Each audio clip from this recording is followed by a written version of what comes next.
Amém? É um amém meio frouxo, né? Parece que não almoçaram direito hoje. Amém? Isso. Cara, a gente que almoçou. Tudo bem que a gente tem só um único flamenguista aqui, mas os irmãos nem sabem que é flamenguista mais. Né? Mas todos estamos aqui, nós somos mais do que vencedores em Cristo, amém? Oh, glória a Deus. Nós estamos então com a programação da semana que vem, no próximo domingo, nós teremos aqui essa cantada de Natal, né? Vocês vão ouvir um dos melhores corais que tem aqui no Brasil, tá certo? Amém? A gente vai estar aqui ministrando, e eu queria que você pudesse convidar as pessoas, convide seus amigos, os seus parentes, enfim, para que a gente possa ter esse tempo de adoração aqui. Vai ser um culto especial de Natal, e nós queremos celebrar a vinda de Cristo, queremos celebrar o nascimento do Senhor Jesus. Amém? Então eu queria que você pudesse participar dessa programação. E no dia 31, melhor dizendo, vai ser na terça-feira, da terça para quarta-feira, dia 31, nós estaremos aqui no nosso culto de Réveillon. Né? Então, os irmãos, nós estaremos fazendo um culto aqui abençoado também, cremos nisso, e nós estaremos trazendo, os irmãos sempre nos ajudam, trazendo os pratos, né? Enfim, cada um prepare o seu prato delicioso, e traga para cá, para a gente poder fazer sempre de celebração, de comunhão, amém? Então, é importante também que vocês se preparando. Como todos os anos eu falo, irmãos, anteriormente a gente, da igreja, nossa, o horário já foi embora, a gente fazia o culto, né? Na hora que eu olhei aqui no relógio ali. A gente fazia, aliás, toda a parte de alimentação nós fazíamos com a igreja, justamente para que os irmãos tivessem disponibilidade de vir com mais tranquilidade e não chegar atrasado. Né? Aí os irmãos vêm falando comigo anteriormente para a gente poder fazer isso, as pessoas doando, né? Sua alimentação, mas sempre há uma preocupação na minha cabeça relativo a isso, assim. É importante que você que vai doar, que você que vai fazer uma alimentação, né, seja qualquer tipo de alimentação que você queira trazer aqui para a gente poder celebrar, para a gente comemorar depois, é importante que você faça isso, mas que você se programe para não chegar atrasado no culto. Tá bom, irmãos? Amém? Então, se programa para fazer um prato mais sofisticado aí. Eu sei que tem alguns Masterchefs aqui, né?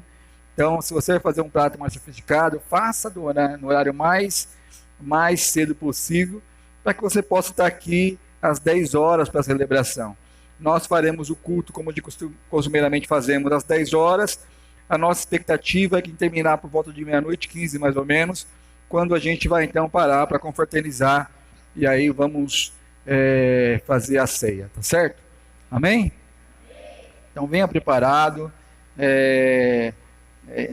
Nós, como sempre falamos aqui, a nossa preocupação não é com aquilo que você vai trazer, mas com quem você é, tá certo? Com a sua presença aqui, é a nossa melhor preocupação aqui. Então, se você tem condição de trazer, traga, se não tiver também, venha do mesmo jeito, porque nós estamos aqui para celebrar ao Senhor, amém?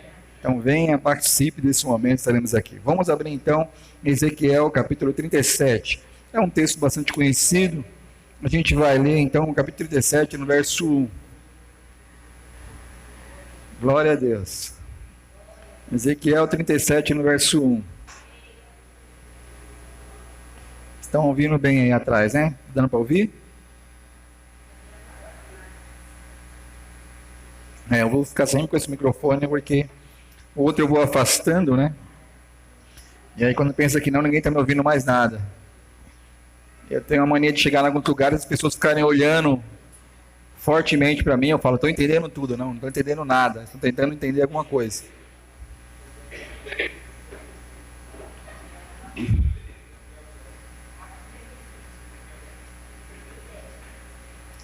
Ezequiel 37. Quem achou diz amém. Tem umas pessoas procurando, vamos aguardar que todos achem.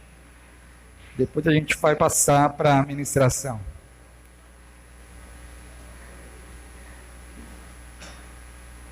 Amém? Vamos lá.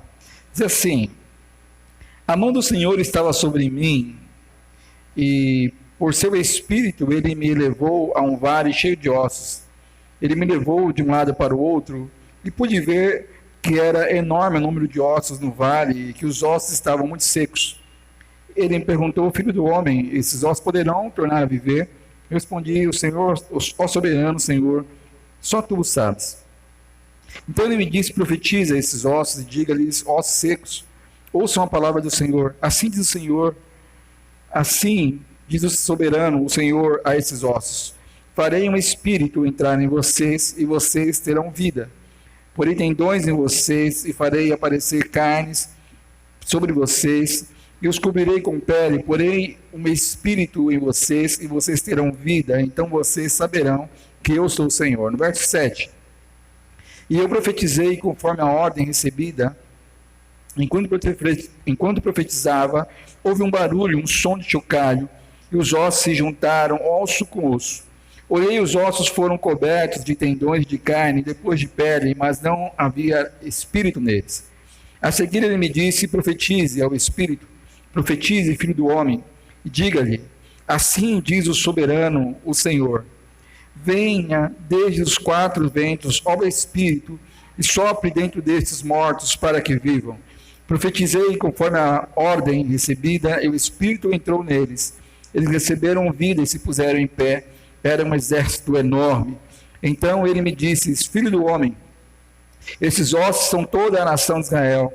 Eles dizem: nossos ossos se secaram, a nossa esperança desvaneceu, fomos exterminados. Por isso, profetize e diga-lhes: assim diz o soberano, o Senhor: ó meu povo, vou abrir os seus túmulos e fazê-los sair. Darei vocês de volta à terra de Israel. E quando eu abrir os seus túmulos e fizer sair vocês, meu povo, saberão que eu sou o Senhor. Porei o meu espírito em vocês, e vocês viverão, e eu o estabelecerei em sua própria terra. Então vocês saberão que eu, o Senhor, falei, fiz. Palavra do Senhor. Senhor Deus, nós mais uma vez estamos diante da tua presença, Pai. Fala conosco, é o que eu te peço, Senhor, em nome de Jesus. Amém, Pai. Amém. Pode sentar no seu lugar.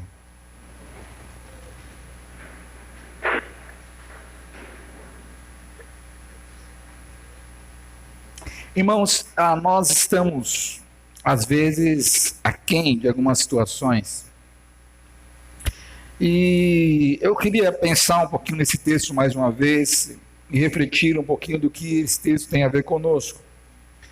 Sempre que eu leio esse texto, me chama muita atenção essa visão que Deus mostra para Ezequiel. Porque é uma visão muito terrível, né? Uma visão difícil de se perceber. Eu não sei se eu já falei sobre isso aqui, já preguei sobre isso, já falei inclusive sobre essa visão em relação a esse apontamento que eu vou fazer nesse instante. Eu não sei se você lembra, mas uma das coisas que me chama a atenção quando eu vejo esse texto é justamente esse cenário de guerra, esse cenário de destruição. Se você pega alguém como Ezequiel, no mundo que ele está vivendo, naquele contexto, se você chega num vale, num lugar onde tem muitos ossos secos, possivelmente você vai ter na sua cabeça que aconteceu uma batalha naquele lugar. Você vai ter no seu modo de enxergar aquela situação de que um povo foi destruído naquele lugar. De certo, quando você tem grandes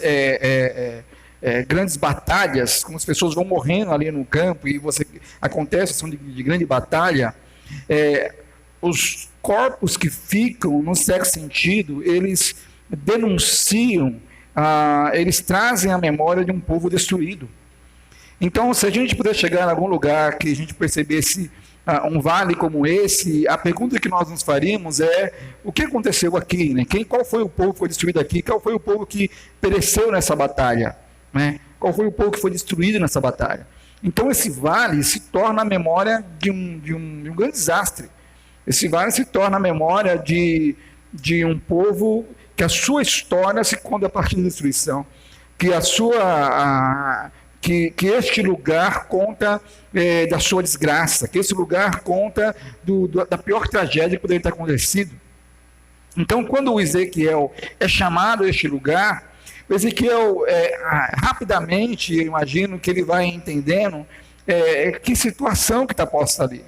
Porque ele está diante de um povo destruído num contexto da batalha. Ele está diante de um povo que Israel vinha sofrendo já algumas situações de perseguição, algumas afrontas de alguns impérios da época, impérios seguidos, um após o outro, né? O Império Assírio, Sírio, primeiro Sírio, depois Assírio, se não estou enganado, depois Babilônica, enfim. Você tem vários impérios que vão lutando contra Israel e vão destruindo Israel, vão acabando com Israel. E quando Deus pega o Ezequias e leva nesse lugar, num certo sentido, o Ezequias é levado a estar de frente daquilo que remete à grande tragédia de Israel, daquilo que remete à sua angústia, daquilo que remete toda a sua inquietação, porque Israel então estava numa posição extremamente destruída, mas não somente destruída, mas com uma perspectiva zero do ponto de vista de retorno, né? Deus fala para Ezequiel, você observa esse vale de ossos secos, e Ezequiel observa, e talvez eu acredito que Ezequiel certamente vai lembrar dessa história de Israel, vai lembrar do que está acontecendo com eles, e ele lembra exatamente de como que eles estão nesse contexto. E aí Deus pergunta para Ezequiel: é possível que esses ossos venham a ter vida? Você acha que é possível que esses ossos possam voltar a viver? Uma pergunta interessante que Deus coloca para Ezequiel, levada ali pelo Espírito. Porque diante daquela situação, Deus está levando de uma situação onde existe uma total desgraça, e das lutas que Israel já teria feito, todas já teriam cessado a possibilidade de reverter a situação.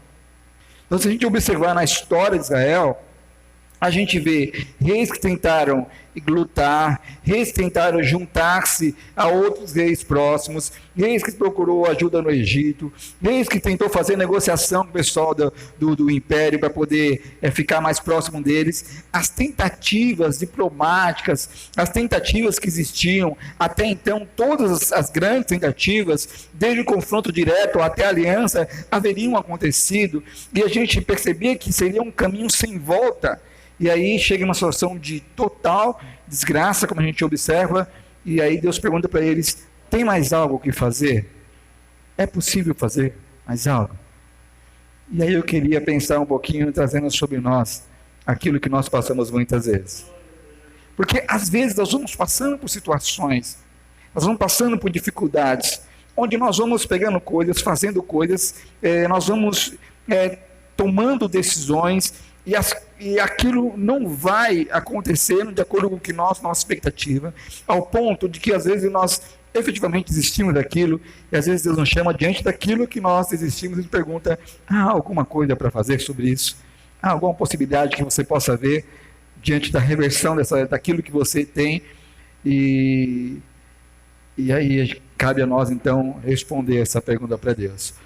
A pergunta que nós responderíamos para Deus de forma mais pronta seria: Senhor, não tem mais jeito, não há possibilidade. Se você observar, os ossos estão secos, ou seja, não tem mais condição de reverter esses ossos para que tenham vida. Mas o Ezequiel faz uma coisa que é muito interessante. Embora ele olhasse para essa situação e percebesse que essa seria a resposta mais sensata para ele dar do ponto de vista humano, ele fala para Deus: o Senhor é quem sabe. O Senhor é quem sabe aquilo que é possível fazer. Eu queria dar uma parada aqui nesse texto, só para a gente poder pensar um pouquinho pelo momento que vivemos hoje. Existe uma distância entre aquilo que vemos no mundo carnal, entre aquilo que acontece no mundo espiritual. Eu acredito que nós vivemos um momento onde esses ossos secos estão dados. Eu acredito que a gente vive num momento onde cada vez mais a sociedade vai lhe dando uma mortalidade absurda, onde a alma, o sentimento, as situações das pessoas estão num vazio absurdo, num momento difícil de se pensar. Eu estava dizendo, conversando com uma pessoa, a gente dizia sobre alguns modelos de criação que existem hoje, e ela dizia sobre o modelo de criação que tem alguns teóricos hoje que pensam mais relativo a isso. Eu não li muito sobre isso ainda, mas algumas coisas me estranham sobre isso. E alguns teóricos falam o seguinte, que as pessoas não devem, que uma criança não deve ser confrontada, que uma criança não deve ser punida, coisas do tipo, que uma criança não pode ser, de alguma forma, repreendida na que você está fazendo. E eu dizia a ela, por isso que a gente vive o que estamos vivendo hoje, do ponto de vista de cada vez mais pessoas entrando para as drogas, cada vez mais as pessoas entrando numa questão de suicídio, isso tem crescido no mundo inteiro, e cada vez mais tem aumentado a questão da depressão, que a gente tem vivendo hoje, que já está se falando de ser a primeira causa de afastamento daqui a alguns anos. Nós estamos aumentando as doenças que estamos vivendo, e eu dizia para essa pessoa, talvez seja um pouquinho disso que esteja acontecendo.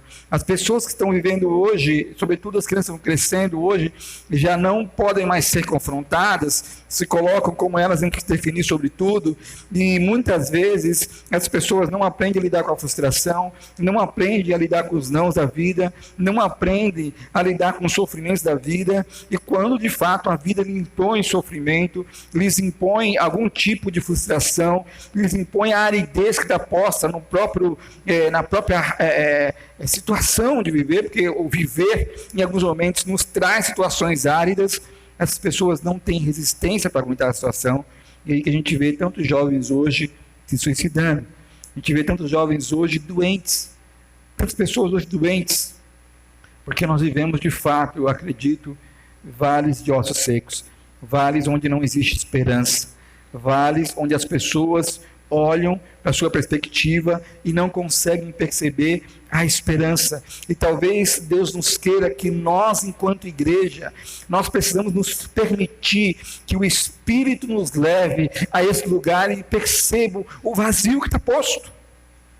A Simone dizia, o pastor Simone dizia ontem à noite aqui, no grupo de louvor aqui, a gente fazendo uma reunião posterior, a Simone dizia uma coisa interessante. Ela dizia que a gente encontrou uma pessoa que é nossa amiga, que é da igreja, e ela, desde que a gente conhece ela, terminou passando por situações difíceis, e hoje está praticamente fora da igreja, fazendo coisas, indo para danceterias, falando palavrão, falando coisas terríveis, falando coisas de baixaria, e algumas pessoas que são nossos amigos também, olhavam para ela no encontro que a gente vê esses dias, e diziam para essa pessoa, agora você é feliz, agora você é feliz, olha como você está bem, olha como você está feliz.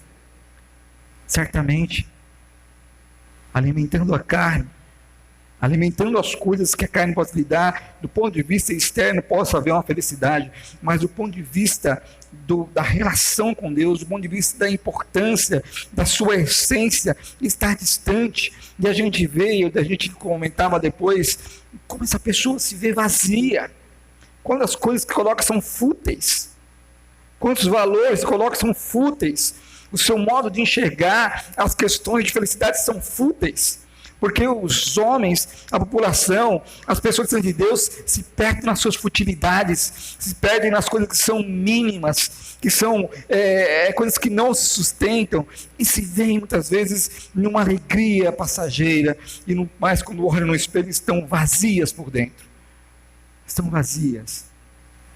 E talvez Deus queira que a gente pudesse olhar e nos levar pelo Espírito Santo a esses lugares. E talvez Deus te leve lá na sua escola, talvez Deus te leve no seu trabalho, talvez Deus te leve na sua vizinhança e fale para você, dá uma olhada no campo como é que está. E você vê uma pessoa que vai o dia inteiro, sai para trabalhar, volta todo dia, correndo o tempo todo, mas é vazio, é como um osso seco. Você vê pessoa que está se envolvida com tantas coisas, que fazem tantas curtidas, está em tantos lugares, fazendo tantas coisas ao mesmo tempo, mas vazio por dentro. E aí o Espírito Santo te leva a falar, observe esses ossos secos. Observe esses ossos secos. Eu acredito que tem gente olhando para esses lugares de ossos secos e enchendo seus olhos. Eu acredito que tem gente da igreja que deveria olhar para esses lugares onde tem os ossos secos e, ao invés de chegar aos ossos secos, percebem lugares que os seduzem,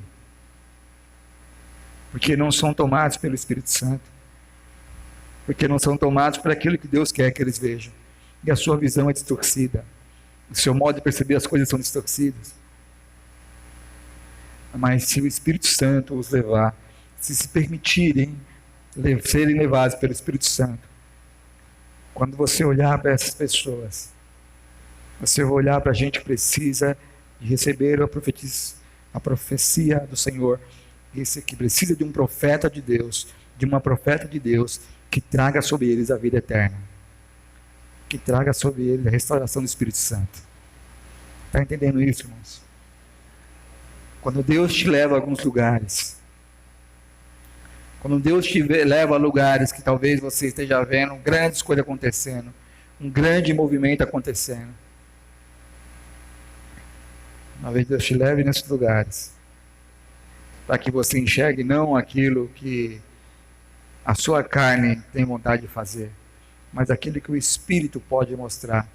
Apesar de tudo isso que fazem, são como ossos secos. Há a possibilidade de viver, há a possibilidade de restaurar. A visão da igreja muda quando ela percebe exatamente aqui onde está, porque aquilo que ela vê é pelo Espírito. A Bíblia diz: os homens carnais, a sua visão de mundo, discernem as coisas carnalmente, mas os homens espirituais, o seu modo de enxergar o mundo é de forma espiritual. O seu modo de discernir as coisas do mundo é de forma espiritual. Então, quando Deus te leva a um lugar, quando Deus te coloca nesses vales, o que é que você vê? Se você vê coisas que enchem seus olhos, é porque você não está sendo movido pelo Espírito Santo, você não está debaixo da missão do Espírito Santo, você não está fazendo aquilo que o Espírito Santo quer fazer. Mas se você enxerga lugar onde existe a possibilidade de você profetizar a vida, talvez você seja movido de fato pelo Espírito Santo. Interessante que, volto a dizer, Deus pergunta para ele, é possível viver? E ele fala: Senhor, tu sabes. E aí Deus fala para ele: profetiza sobre os ossos secos. Tem coisas que Deus fala para a gente que ultrapassa a nossa compreensão humana. E geralmente Deus fala coisas para a gente que ultrapassa a nossa condição humana.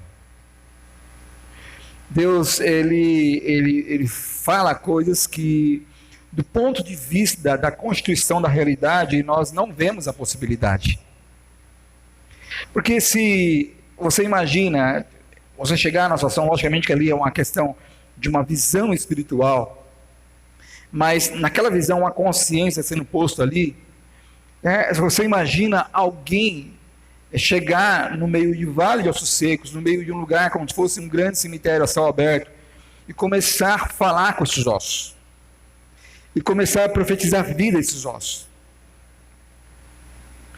Se de fato o Ezequiel fosse ficar preso no seu modo de enxergar a realidade e no seu modo de ver as possibilidades que existiam, jamais ele faria isso. O Ezequiel possivelmente diria para Deus: Senhor, o Senhor está me pedindo uma coisa que não faz sentido. Eu gosto disso porque às vezes Deus pede para coisas para a gente que não faz sentido. Às vezes Deus faz com que a gente faça caminhos que aos olhos humanos não faz sentido. E Deus fala para Ezequiel: profetiza esses ossos.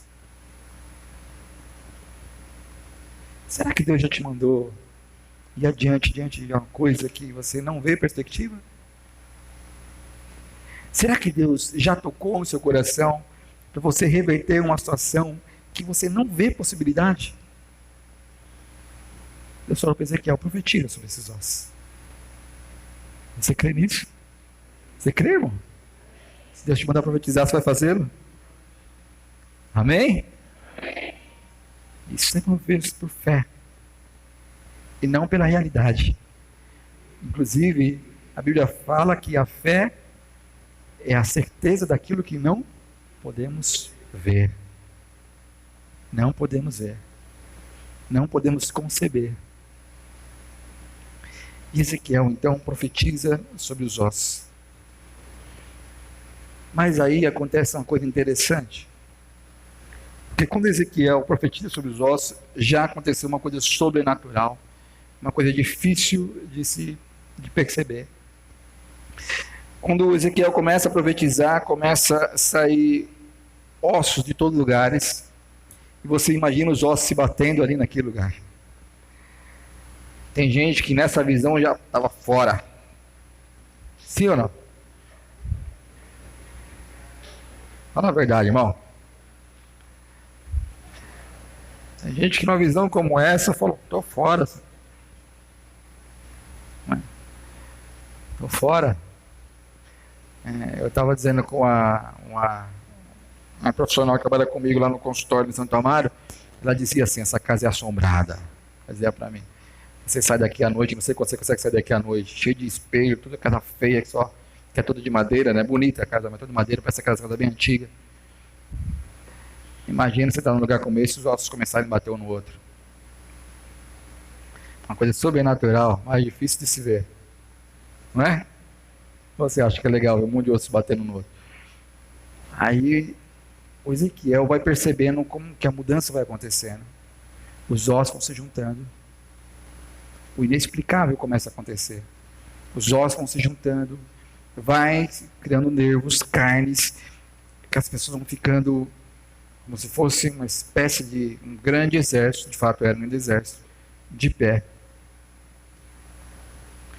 Os corpos refeitos. Mas Deus falou para Ezequiel, ainda falta uma coisa. Ainda falta uma coisa. Talvez Deus esteja falando para Ezequiel exatamente algumas fases que Israel passa. Alguns momentos que Israel passa. Porque uma das situações, e aí eu vou pensar aqui no momento como que as coisas vão se dando sequencialmente, mas a gente pode fazer também ao inverso disso. Porque nós estamos falando de uma reversão de Deus. Então, vamos pensar esse texto ao inverso dessa condição. Para vocês entenderem o que eu estou querendo propor. Então, se pensasse ao inverso dessa condição, você pensaria de um povo cheio do Espírito Santo, que perdeu o Espírito de Deus, perdeu a ação de Deus na sua história, que se tornou um vale de ossos secos. Se a gente pensasse ao contrário, a gente ia pensar justamente nessa condição que Israel se vê, e que se veria nesse processo contrário. Porque você vê um povo posto, você vê pessoas formadas, corpos formados, gente aposta, mas sem vida. Sem vida. É como que você vê-se pessoas que estão numa condição onde aquilo que eles têm para oferecer é simplesmente a sua aparência. É sua aparência. Nós passamos por uma perda, esses dias que foi a perda do irmão Joaquim. Uma das coisas que você, quando olha uma pessoa que está morta, geralmente as pessoas falam isso, né? As pessoas têm a mania de falar isso. Parece que está dormindo. Não é isso que as pessoas falam? Parece que está dormindo. Por quê? Parece estar dormindo. Porque você vê a constituição do corpo, ele existe toda a feição ali, mas tudo não passa de algo aparente, não há vida. Não há vida. O que essa oração do Ezequiel vai fazer, num certo sentido, é colocar feito um monte de cadáver, onde não haveria decomposição, mas a única coisa que seria possível oferecer seria a aparência. Veja que nós estamos vivendo dias onde isto é uma realidade. nós somos treinados, somos chamados para isso. Os grandes movimentos que existem hoje, de todo como a população está vivendo hoje, nós somos treinados a focar na nossa aparência. Veja bem, tem algumas crianças que nasceram, a gente costuma dizer que a gente não sabe muito bem como as coisas se darão daqui a algum tempo, né? Eu acho que a Hitler já é desse público, né? Eu acho que quando você nasceu já tinha celular, não é isso? Já tinha celular. Né? A Hitler já é desse público. Alguns de nós nascemos numa época onde não haveria celular, correto? Pelo menos de forma tão tão divulgada, tão acessível como temos hoje. Quando teve uma época atrás que o pessoal resolveu colocar câmera no celular, eu falo, mas que besteira isso, né? Algumas pessoas falavam, porque telefone é para ligar, é para falar com outra pessoa do outro lado, não para ficar tirando foto. Para tirar foto a gente usa máquina fotográfica. Aliás, as fotos hoje se tornaram algo descartáveis. Antigamente, quando você tinha uma foto, para você encontrar uma foto, você tirava naquelas máquinas, geralmente, né? E aí você tem que torcer para não queimar a foto. Não é isso? E não tinha posicionamento melhor, tá certo? Quando saía, saiu. Ah, mas minha boca ficou torta, o negócio saiu e tá ótimo. O negócio é caro que só, tá certo? Tá ótimo. Então, como a gente vivia anteriormente, a questão de constituir a nossa imagem, de prestar atenção na nossa imagem, é algo bem mais raro. É algo mais raro. Você, anteriormente, lá atrás, as pessoas tinham que pintar a foto. Depois, quando veio as máquinas, as pessoas tiram foto, mas tem que mandar revelar. Nem todas as fotos saem. Não é algo tão acessível. Não é algo que você para direto. Você não anda com um álbum de foto embaixo do braço para ficar vendo as suas fotos. Né? Ninguém faz isso. Imagino que não. Se fizer, depois você passa lá no escritório, por favor.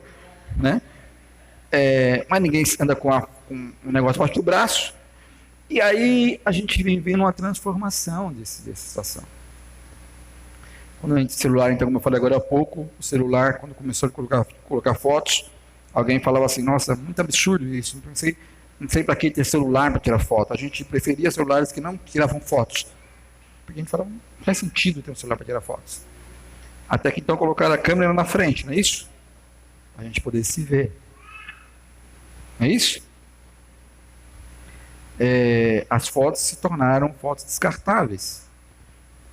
Então, elas não registram mais o momento, elas registram o melhor momento. É o melhor clique. Tá certo?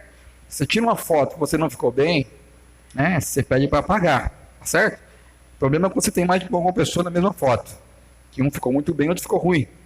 Porque aí vem uma confusão. Não, tem que apagar essa foto, tem foto que mas é meu, eu fiquei ótima. Mas você, ficou uma situação meio difícil.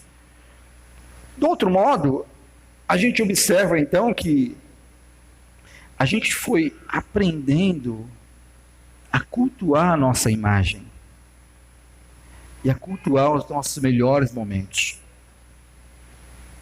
Não é isso? Nós estamos todos, grande parte de nós, estamos nas redes sociais, não é? Quem gosta de postar uma foto feia sua na rede social? Você posta? Não, nenhum de nós postamos. Nós postamos os melhores momentos, as fotos mais bonitas. É por isso que eu nem posto. Certo? Eu nem posto. A gente posta as fotos mais bonitas. Bom, então a gente está sendo treinado a cuidar da nossa imagem. Nós estamos sendo treinados quase que a adorar a nossa imagem, quase que a cultuar a nossa imagem. Parece algo simples, mas não é, porque isso demonstra nosso egocentrismo. Isso vai fazendo com que cada um de nós, e por isso a gente fala que agora o grande desafio é das gerações que vêm agora, Hillary, você que está aqui ouvindo a palavra de Deus, é um grande desafio para você e para alguns outros que estarão depois, porque a gente não sabe como que vai acontecer essas coisas, como é que serão daqui para frente. Porque a cada vez mais a gente vê pessoas se relacionando com imagens. Com a imagem do amigo, mas não conversa com o amigo. Com a imagem coloca aqui, mas não...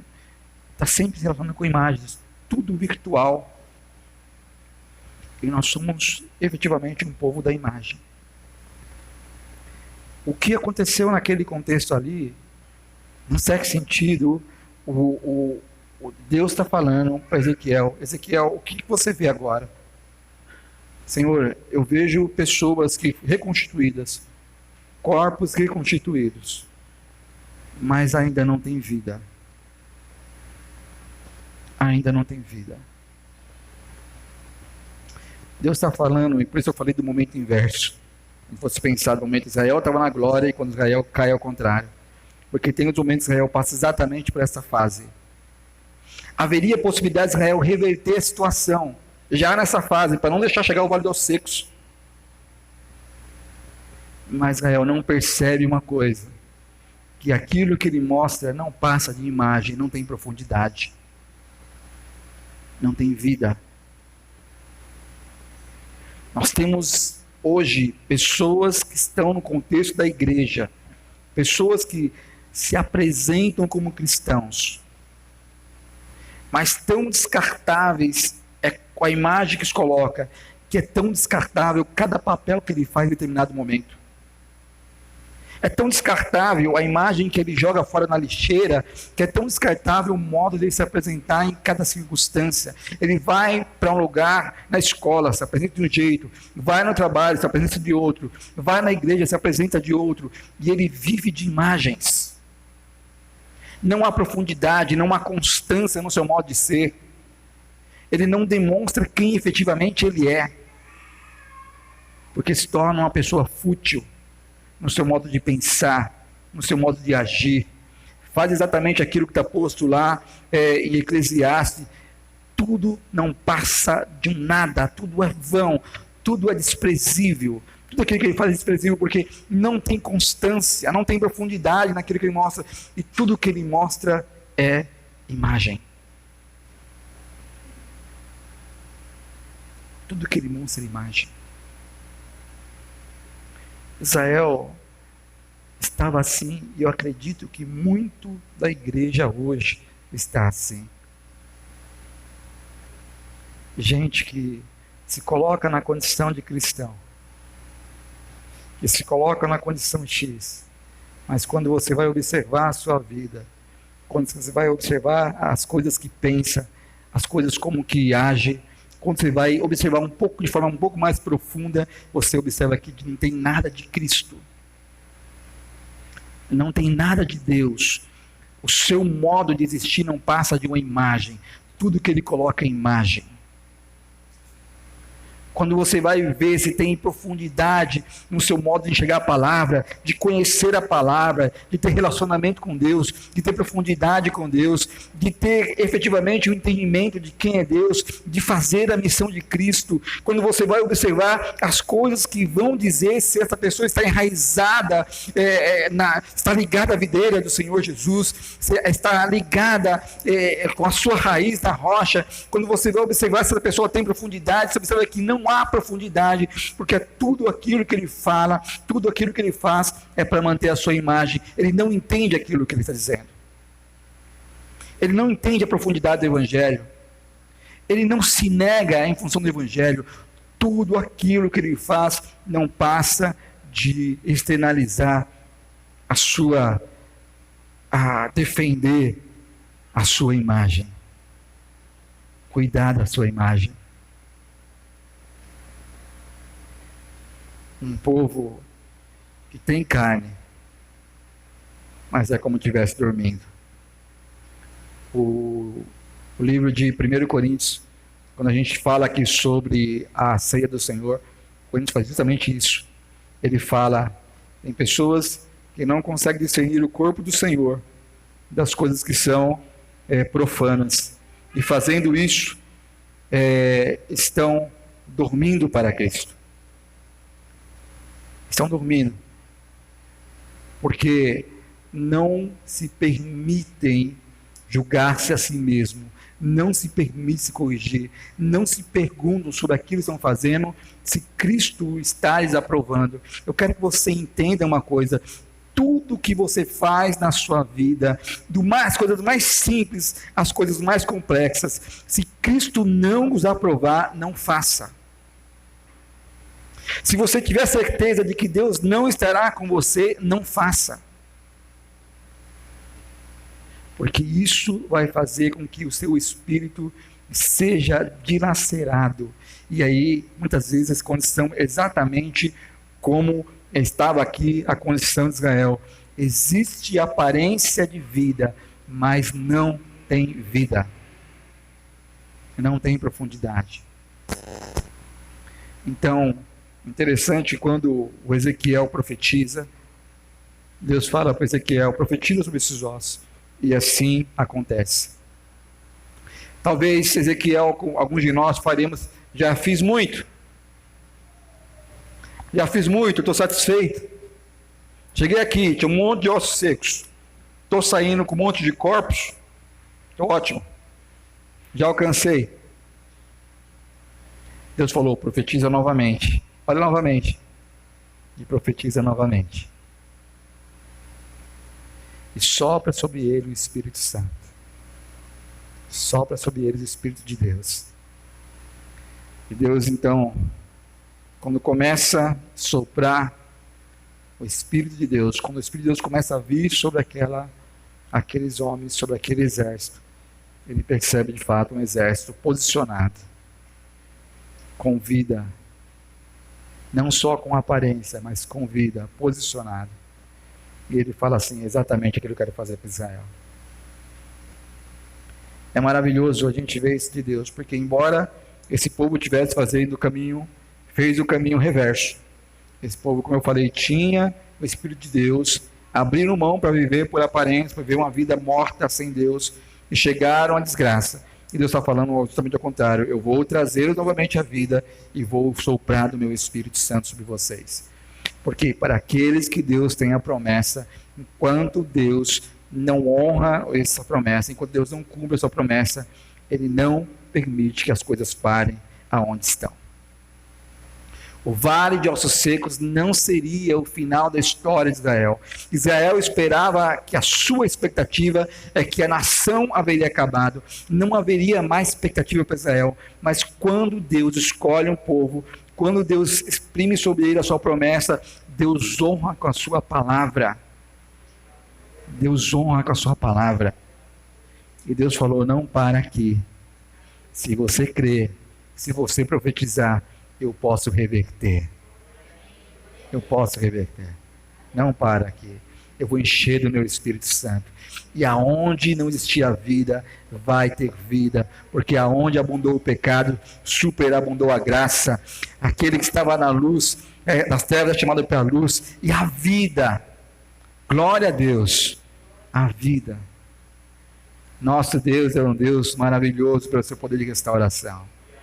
Nosso Deus é um Deus maravilhoso porque se conhece a sua misericórdia, o seu amor, a sua grandeza, e Ele sempre tem nos dado uma palavra de esperança, ainda que não mereçamos. Ele sempre nos dá uma palavra de esperança. Então, se você crer, comece a profetizar.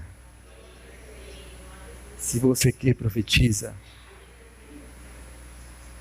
Porque o mesmo Deus que estava lá com Ezequiel é o mesmo Deus que está aqui hoje. Ele pode reverter a sua vida. Aleluia. Fique de pé no seu lugar. Aleluia. Começa